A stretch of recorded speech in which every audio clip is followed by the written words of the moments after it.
Welcome back from the warp, you beautiful bastards. And again, welcome to Uncle Grim's channel. Last episode, we started building the harbinger, aka the Norm emissary, and we are doing him in the Leviathan scheme. We're currently in the novel figuring out Baraka and the others chasing down the Leviathan High Fleet. And today, we're going to continue building the rest of the Norm emissary.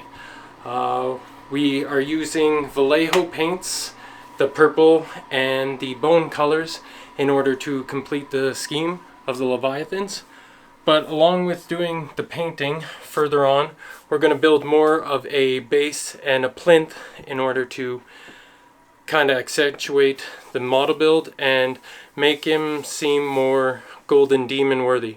Hopefully I can paint him into a level in which you guys appreciate. I know I'll appreciate because I like painting them and reading the novels for you guys. But with that being said, we'll get into this. So chapter 11, Confessor Thurgo and Governor Surrock are getting into some political conversations about things going on, transpiring. Chapter 11, Samnium Province Regium. Confessor Thurgo rose from his chair and bowed graciously to the other passengers in the hosting chamber. Governor Surrock stood slowly and grudgingly, heaving his bulk from the chair and holding his iho stick behind his back. He performed a barely imperceptible bow, then dropped heavily back down, continuing his whispered conversation with his aide. They were both looking through the viewport at a storm that was building outside. Down below, a rumbling along a coast road. An armored column plowed through the rain. Tanks, personnel carriers, mobile artillery platforms, and ancillary vehicles churning through the mud, proudly bearing the insignia of the Acadian 401st Regiment. And as they headed north to Salamis. The vehicles were flanked by squads of troopers and support staff who jogged in such perfect seamless blocks that they were almost indistinguishable from the tanks. "It's an edifying sight, is it not?" said Thurgo. There were menials, aides, servitors bustling around the room, but he only addressed the governor, speaking in his most reassuring tones. "We will set everything to the rights. I have no doubt Salamis will continue to be the beating heart of Regium and the entire Sanctus line." Governor nodded, but he seemed to be distracted, looking away from the Acadians to the clouds gathering overhead. The governor nodded. "You are in safe hands," said Thurgo. "And the Emperor is with us. I see him in you, you know. As clear as anything, our burden is his burden. His strength is our strength." Surrock nodded but looked unimpressed, still studying the weather. "I have never seen clouds like this." He turned to his aide. "Have you?" She shook her head, looking as dour as he did. "We will see some strange things in the days ahead," said Thurgo. "Lieutenant Castamon warned us of that. But have faith, we can ride out any storm." The governor and his aide gave no sign that they had heard him, so he decided it was a good time to leave. "I must reflect and pray before we arrive. So please excuse me." Servants placed vestments over his shoulders and handed him his scepter, and then he left the room and headed down the passageway towards his cabin. His closest assistant was at his side, a ruddy-faced brute named Roth, who had served in the Ministronum for longer than Thurgo had been alive, working as one of its most devout preachers. Thurgo had risen to his prominent position through his skills as a politician and his connections by the Holy Synod. But when force of a more physical kind was required, it was Roth he turned to. Everything about the man was huge. Fists, belly, shoulders, voice, faith. His robes were luxurious and delicately embroidered as Thurgo's. but they could not disguise his savagery. His eyes were small and flinty. There were religious sigils tattooed across his cheeks, and he looked like he could face down a herd of stampeding cattle. "Governor Sirach should show some respect," said Roth, his voice rolling up from deep in his chest. Thurgo gave him a warning glance, indicating that he should keep his voice down. "We must make allowances. He was raised on this world, remember? We should be grateful he doesn't plant trees in his skin. What a chance did he have, really, to be normal? Until we came here, he had probably never seen anyone from the outside system." "That's no excuse for disrespecting a senior prelate," continued Roth, speaking in the same bellowing voice. "If he doesn't respect the Ministronum protocol, what other matters of faith does he neglect? The man's one bad choice away from heresy." "Aren't we all?" warned Thurgo, as he waited for a servant to unlock the door to his cabin. Only once since they were inside and alone did he continue. "I have my doubts about him too. If I'm honest," he poured them both some wine, "there was a feverish look in his eyes that I do not like. He looks too proud. He thinks about his own petty struggles, when he should be thinking of..." He gestured to a shrine in the corner of the room, showing off God Emperor writhing in agony on his throne. "Wider conflicts." Roth gave a grudging sigh, and the two of them sat down at a small table in the center of the cabin. They sat like that for an hour, discussing what they had learned from the governor about problems in Salamis. Then, as the storm outside, the viewport grew even darker. Thurgo asked Roth to leave, saying they both needed to spend some time in prayer before he left. The two men stood at the viewport, studying the weather. "I have never seen clouds like that," said Roth. Thurgo nodded. The clouds were dark and fast-moving, but higher than storm clouds usually were, and oddly seamless. As smooth as a blanket, it was as if the world was being shrouded. "It is the beginning," he said, touching the medallion that hung at his chest, the starred skull symbol of the Adeptus Ministronum. "But if the Emperor wills it, we shall endure." "Why would the Emperor not will it? Why would he want Regium to fall?" Thurgo smiled. "Answer your own question. How many times have you explained this in sermons? We cannot seek to understand the ways of the God Emperor. He is unknowable. He may have decided that the Ultramarines and the Militarum regiments will save Regium. But events go otherwise. It does not mean the Emperor has not been tested. It simply means he is working towards goals we do not comprehend. The ultimate victory will be his, as long as we remain true." Roth looked flustered and snarled his reply. "You're saying you think Regium might fall?" "I am saying we should never presume to know the will of the Emperor, and we must be ready to face whatever comes." He smiled again and nodded to the door. "I suggest you get some rest before we reach Salamis. From what Governor Sirach told us, I think we're going to have our work cut out for us." Once he was alone, Thurgo drained his cup and crossed the room to a void crate. It was covered in a cloth that was as beautifully worked as his robes. He pulled it gently away from the box and folded it and placed it on the table, whispering a prayer as he did so. Then he glanced at the door before unlocking the crate and opening it. It was stuffed with vestments and sacred objects, small metal shrines, a scrimshawed skull, a vial of blood, a metal cask containing fragments of stone that had once been on holy terra. He touched by air that might have touched the God Emperor himself. Thurgo carefully moved the objects aside, and took out a small, teardrop-shaped bottle, no larger than his fist. It's a pretty big bottle. He closed the crate and sat at the edge of his bunk. His pulse quickened. He considered what was about to happen. It was dangerous, performing the rite in such a small, crowded transport, but he could see no option. He had to know what the God Emperor's plan was for him. He had to know what he needed to do when they landed at the hive.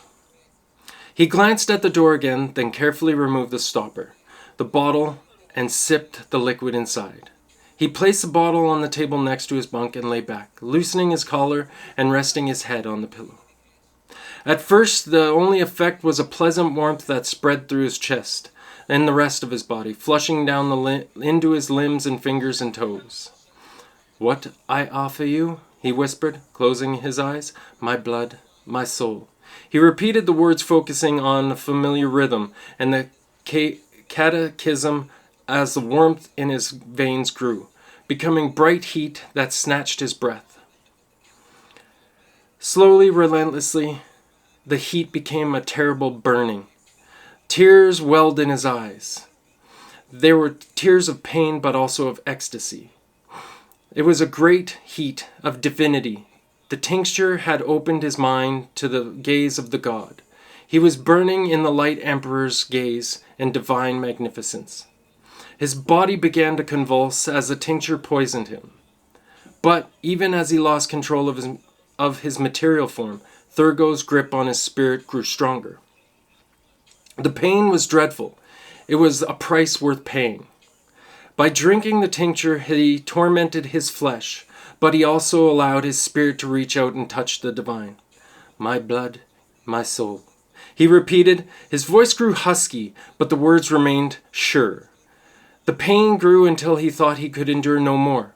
But then, the very pinnacle of agony, he reached the eye of the storm. He could no longer feel the bunk beneath him, and when he opened his eyes, the cabin had vanished. Thurgo was adrift in an incandescent sea. Torrents of gold and silver enveloped him. He tumbled like a flotsam. Faces emerged from the currents, serene and determined. The faces of those who had given their lives to serve their emperor, burning like candles as they radiated his divine essence from holy terror. Most of the spirits were absorbed in their work, projecting the emperor's light with every drop of their lives. But a few managed to acknowledge him, compassion, gratitude, flashing in their eyes as they looked his way. In these moments, as he swam in the emperor's light, Thurgo felt a sense of fraternity unlike anything he had ever experienced in the material world. He was one with the emperor, marching as his host. One day soon, when his chance came, he would be able to leave his mortal flesh and reside here forever, burning with all the purity of the others. And the moment was so close now. He had felt it as soon as he had landed on Regium. A lifetime of patience was about to be rewarded. He was about to ascend.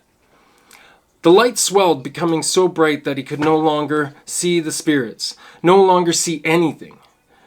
The new vista swam into view. He was on a plain before a steep-sided valley. For a moment he thought he was seeing a gateway to the emperor's heavenly abode, a fortress beyond the knowledge of his mortal servants. But he quickly realized the valley was on Regium. He could see the vast glittering expanse of Argentum forest behind the rocks.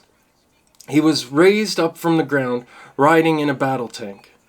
Holding a banner aloft, the vehicle splashed through the churned-up mud. There was an army amassed behind him, roaring, all of them, their voices raised in tribute to the emperor as they charged. Then, as he saw what lay ahead, he almost faltered.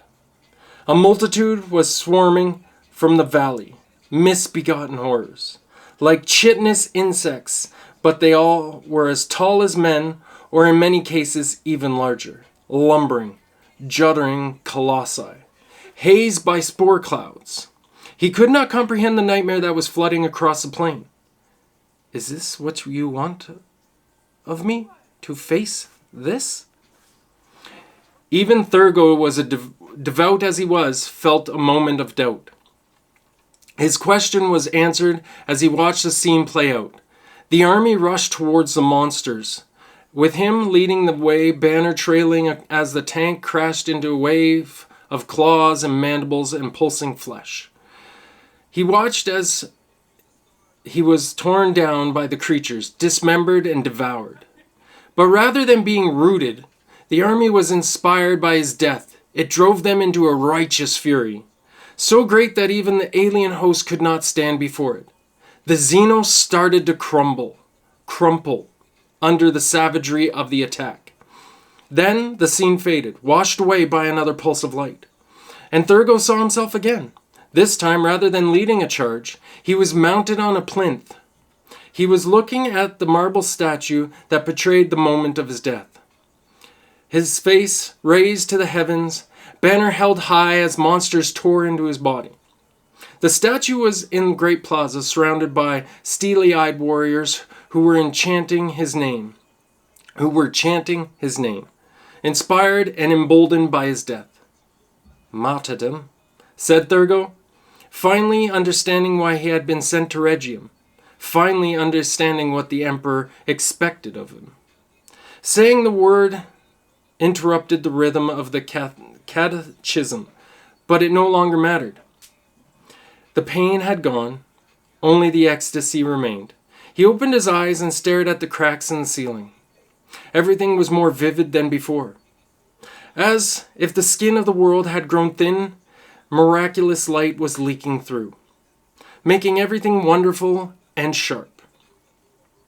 The Emperor's light was no longer confined to his visions. He could see it with his waking eyes, everywhere he looked. My blood, he said, sobbing with happiness. My soul. Then exhaustion overcame him, and he slipped into a dreamless sleep.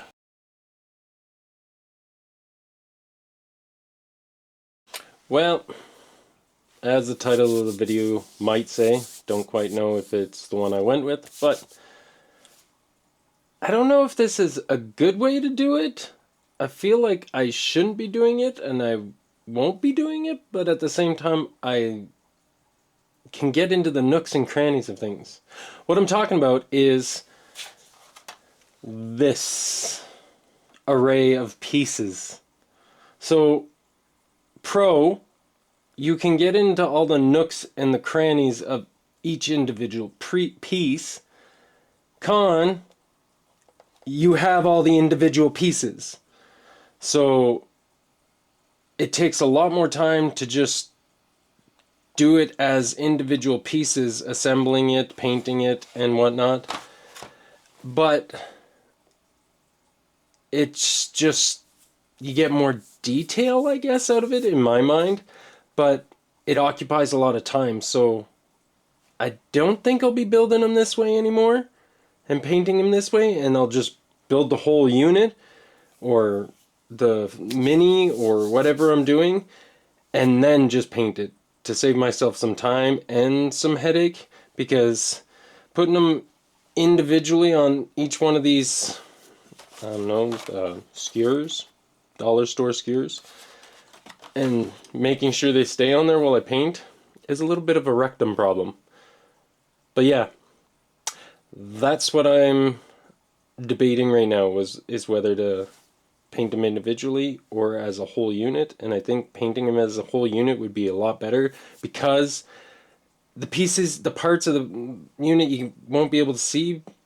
Doesn't matter if they look perfect or not. Like, I don't think every model is going to be a golden demon, but I'm trying my best to put this one at a golden demon standard, so maybe it's a good thing that I do it like this. But yeah, with that being said, let me know in the comments how you guys build it and do all your painting.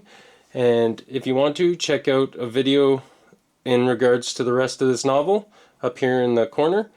And yeah, if you haven't, hit the like button, subscribe maybe, and my kid and my papa. Let's get back to the show.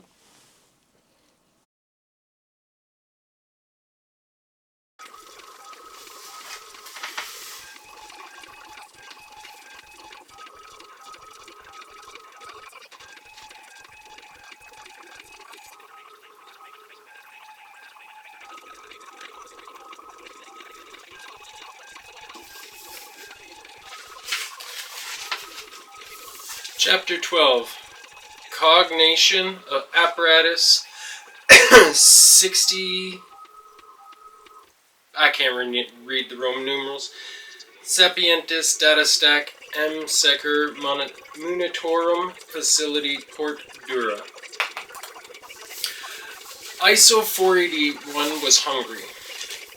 The thought came as something of a shock because ISO 481 could not remember having any thoughts before. It tried to flee, to sink back into a comfortable oblivion, but oblivion resisted. More thoughts emerged. It was terrifying, and that led in turn to the idea of emotions. Along with terror came dread, grief, confusion, despair, and even worse, hope. Incredibly, none of these things, neither thoughts nor emotions, appeared in form of zeros and ones. They were not data. They arrived magically, fully formed in ISO 481's head.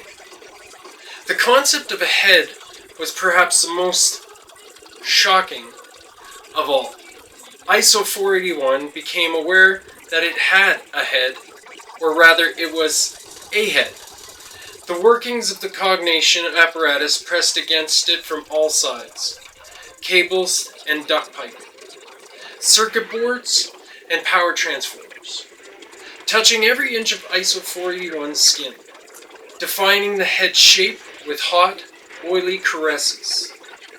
I am alive, thought ISO 481. I am a head. ISO 481 struggled with the enormity of these revelations. It sensed that there was something even more disconcerting waiting to reveal itself. A dark looming presence behind the thoughts and emotions. A thing that was called memory. Not memory in sense of processing power, but in actual memories. ISO 481 glimpsed hints of what lay in the darkness. Images of a time when it was not an it, but a he. A being who was more than just a head in bowels of vast machine. A man with limbs and body. Walking the places beyond the cognation apparatus. This awful clue to what had been lost was too much to bear, so ISO 481 fled back to its first shocking thought. It was hungry. The thought made a little sense. ISO 481 had no body to sustain, and it could feel nutrients pipings gurgling beneath its skull, nourishing its brain. But it could not escape the feeling of dreadful, bottomless hunger. In an effort to understand, ISO 481 resumed its habitual function, processing the information that was squirted endlessly from its cerebrum, looking for correlations between pieces of data so that a wider apparatus could perform more efficiently. Even the seemingly familiar activity had been transformed. The zeros and ones had lost their anonymity. Where once they were a faceless puzzle, they now spoke clearly to ISO 481. Telling a story of munitions plants and factorum supply chains and weapons depot. An entire city built around a spaceport. These places appeared in ISO 481's thoughts, and ISO 481 realized it was not hungry for nutrients in a pipe. It was hungry for everything. It wanted to consume the things it had suddenly discovered so that it would no longer be horrified by them. ISO 481 felt a vague concern that doing such a thing might somehow be incoherent. But the answer to that lay in memories, and ISO 481 was not ready to face those. So it focused on a matter of hand. How could it consume the things it had discovered? How could it end this awful hunger? How could it find peace? ISO 481 studied the spaceport's buildings and equipment and realized that they were too hard to consume, too large, and too brittle. It would need to soften them, to make them more digestible. As ISO 481 had this thought, it sensed that it was receiving help from another mind. A mind similar to its own, that also wished to sate its hunger. The other mind was a sympathetic one. It was willing ISO 481 to succeed. "I can do this," promised ISO 481, pleased to have found a friend. ISO 481 did what it did best, analyzing data and looking for connections. Drawing on great wealth of information that was flowing through the apparatus. Within seconds of realizing it was alive, ISO 481 had found a way to feed itself and to feed its new friend. There were fuel reserves hidden beneath the manufactoria and armories, and they were all connected. There were ancient tunnels linking them. If the temperature was raised in one of the fuel reserves, the fuel would become unstable and eventually detonate. The heat would then travel through the ancient tunnels to a great power generator buried beneath the city. And when the power generator combusted, the resulting energy surge would pass through the city structures above and alter them. The spaceport would become edible and ready to digest, as would biomass that moved around it. There, interred in the darkness, ISO 481 remembered how to smile.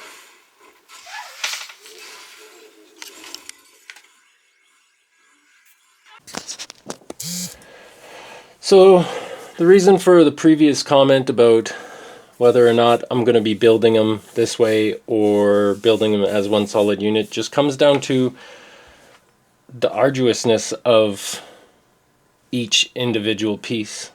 Like, you can get high details, if this thing would focus.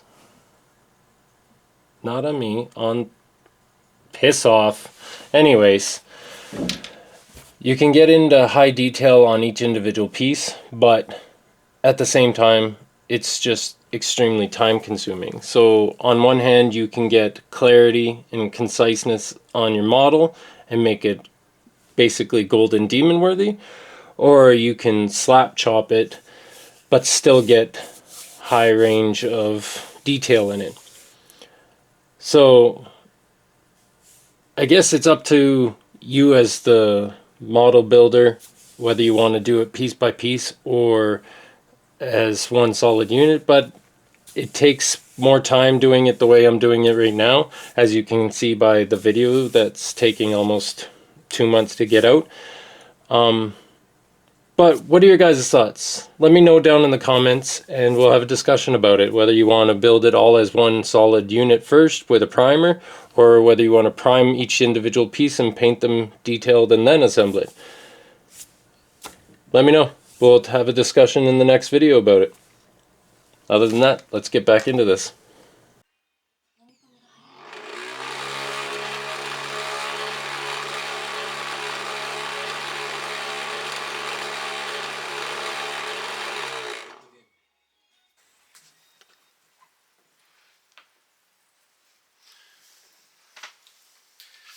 Chapter 13. Samnium Province Regium. "It should be on the horizon at any moment, my lord," said the pilot, addressing Castamon over the Vox. The gunship was rumbling through low, leaden skies, and it took Castamon a moment to spot Port Dura. Up in the distance, the weather was dismal, dark. Heavy clouds and banks of rain clung to the aircraft, forcing the lieutenant to squint as he tried to make out the details. "Smoke," he said, pointing to dark columns that were rising in the distance from the city. "Attempt to hail Port Master Solab again." The pilot opened a different Vox channel and hailed the port, but the only answer was squall of static. She shook her head. "Still nothing, Lieutenant." Abarim was seated at his side, but the librarian was deep in thought, and Castamon knew better than to disturb him. Since talking with Voltus, Abarim had been in a near trance. He had told Castamon he was attempting to locate the harbinger, or at least, to understand why the name seemed so significant. And the effort was consuming all his thoughts. The cowl on his armor burned with blue light that shimmered down the cables linking to Abiram's brain. The passenger compartment behind them was crowded with Regium Auxilia troops, carrying immaculate, polished lasguns, and clad in a uniform almost identical to the one worn by the Ultramar Auxilia back on Makarov. He had considered bringing more Ultramarines, but then decided against it. This was little more than a reconnaissance mission. No one had been able to contact Port Dura for the last 12 hours. All he needed to do was halt the rioting and ensure that the spaceport's lasers were still operational. As he looked back out the distant city, Castamon realized he was mistaken. It was not raining. There was no water on the gunship's wings. But the air was unusually hazy, almost opaque. He had seen this before. Tyranid spawns, he said. Lieutenant? Asked the pilot, glancing back from flight control. Is there a place to land? He replied, looking down at the dark swaths of forest. There is a clearing, Lieutenant, on the crown of the next rise, 1/2 mile to the southeast of us. She tapped the widescreen. Will that do? Castamon nodded. I need to examine the air. They were halfway to the hill when the world turned white. Regium's grays and greens vanished, replaced by dazzling light that caused the pilot to gasp and shield her eyes. The flash was followed by a deep resonating boom, and the gunship flipped sideways and then tumbled. Castamon jolted his harness as the pilot battled to regain the control of the aircraft.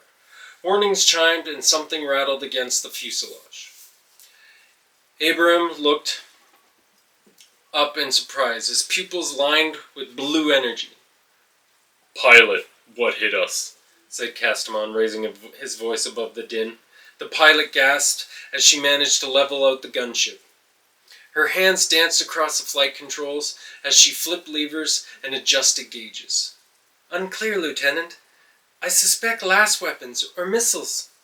Castamon squinted into the gloom, readying himself for combat. Wait, said the pilot, staring at the control panel. No, I can't tell. Abram spoke calmly. We have been hit. As the light faded, Castamon saw he was right. But up ahead in the distance, it looked like a second sunrise was taking place. There was a dome of white light shimmering on the horizon, so fierce that Castamon's visor dimmed as he looked at it.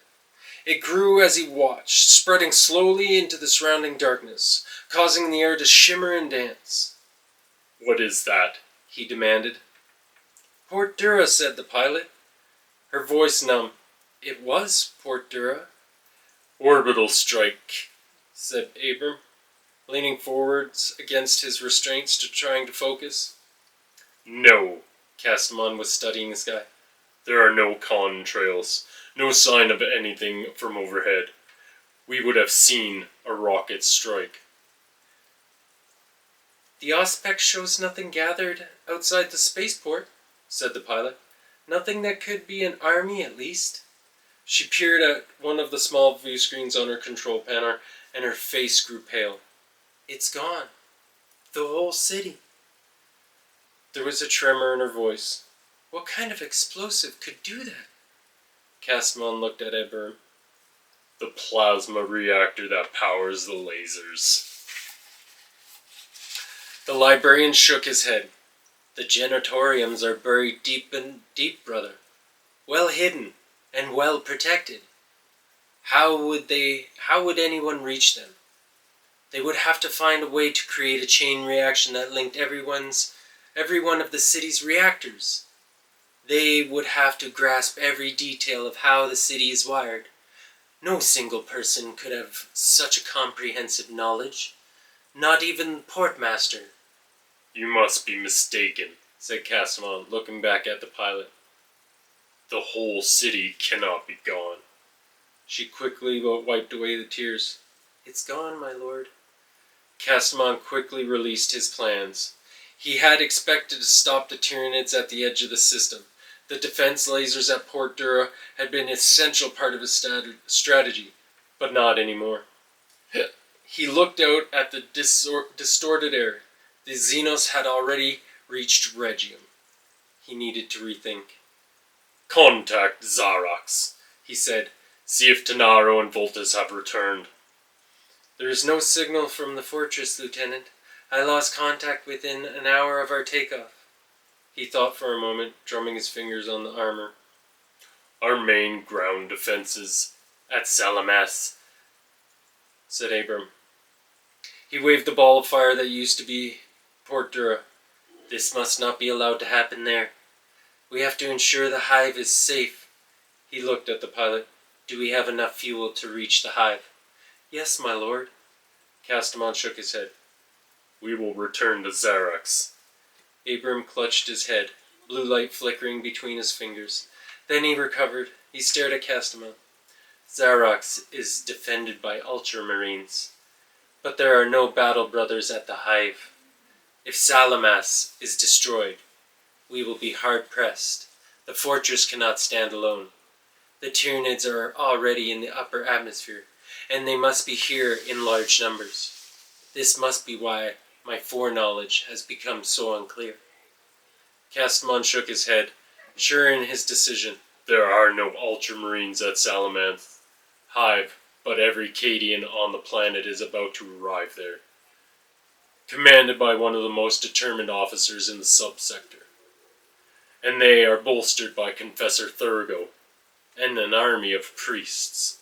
We can send messengers to the hive. We can warn Governor Surok that an attack is imminent, but we must return to Xarax." "Why?" "Look at the skies, brother. Xenos are poisoning the atmosphere. You know what comes next. Full-scale invasion." "But what do you hope to achieve by returning to the fortress?" "If the hammer falls, it will surely fall at Salamis Hive, where the majority of our forces are gathered. Surely we would muster everything we have in one location." "Our efforts would be in vain.